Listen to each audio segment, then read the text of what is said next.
सो हाय राधे राधे भाई, सारा नहीं थारा भाई हर से। आज की इस वीडियो में काली माता जी की इस रेफरेंस इमेज पर फुल कलरिंग करने वाला है, वो भी oil pastel colours. And guys मैं किस तरह से कलरिंग करूंगा सारा कुछ आपको बताऊंगा। तो आज की इस वीडियो को स्टार्ट करते हैं। So let's go started off this video. तो गाइस आज की इस वीडियो में मैं आपको काली माता के इस रेफरेंस इमेज पर ऑयल पेस्टल कलर से कलरिंग करना सिखाऊंगा। एंड गाइस अगर आपने इससे पहले का आउटलाइन वाला पार्ट नहीं देखा है तो डिस्क्रिप्शन बॉक्स में और ऊपर आई बटन पर आपको उस वीडियो का लिंक मिल रहा होगा, वहां पर क्लिक करके आप देख सकते हैं।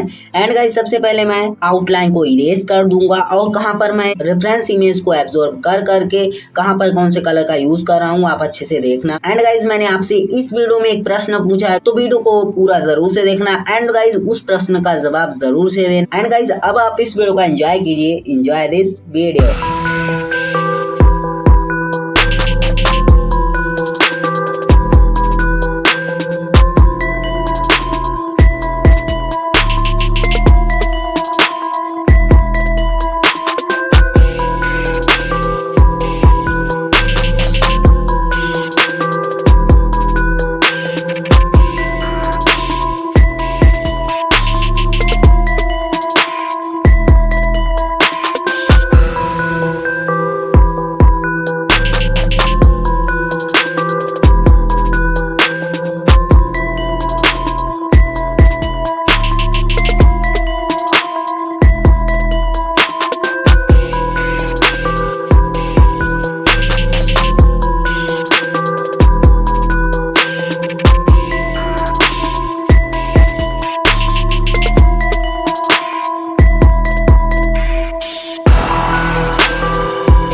तो गाइस जैसा कि मैंने आपसे कहा था स्टार्टिंग में कि मैं आपसे एक प्रश्न पूछूंगा, तो भाई यह प्रश्न है। तो गाइस जैसा कि एक भाई ने मुझे कमेंट किया, उस भाई ने मुझसे यह कहा था कि आप वीडियो का स्पीड बहुत ही ज्यादा कर देते हैं जिससे मुझे समझ में नहीं आता है। तो गाइस आप कमेंट बॉक्स में ये बता दें कि मैं रेफरेंस इमेज का कलरिंग पार्ट एक ही वीडियो में पूरा लाऊं, या गाइस उस कलरिंग पार्ट का मैं पार्ट में वीडियो लाऊं, जैसे कि फर्स्ट पार्ट में फेस कलर हो गया, सेकेंड पार्ट में फुल कलरिंग हो गया। तो गाइस प्लीज कमेंट बॉक्स में बता देना कि मैं किसी भी रेफरेंस इमेज कलरिंग करूं तो उसका पार्ट बनाऊं या एक ही पार्ट में सारा कुछ लाऊं। तो प्लीज कमेंट बॉक्स में बता देना। एंड गाइस आई होप कि आप कमेंट बॉक्स में बता देंगे। एंड गाइस अब आप इस ड्राइंग को कंटिन्यू करें।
तो गाइस आपको ये आज का वीडियो कैसा लगा नीचे कमेंट बॉक्स में जरूर से बता देना। तो मिलते हैं नेक्स्ट इंटरेस्टिंग वीडियो के साथ, तब तक के लिए बाय बाय।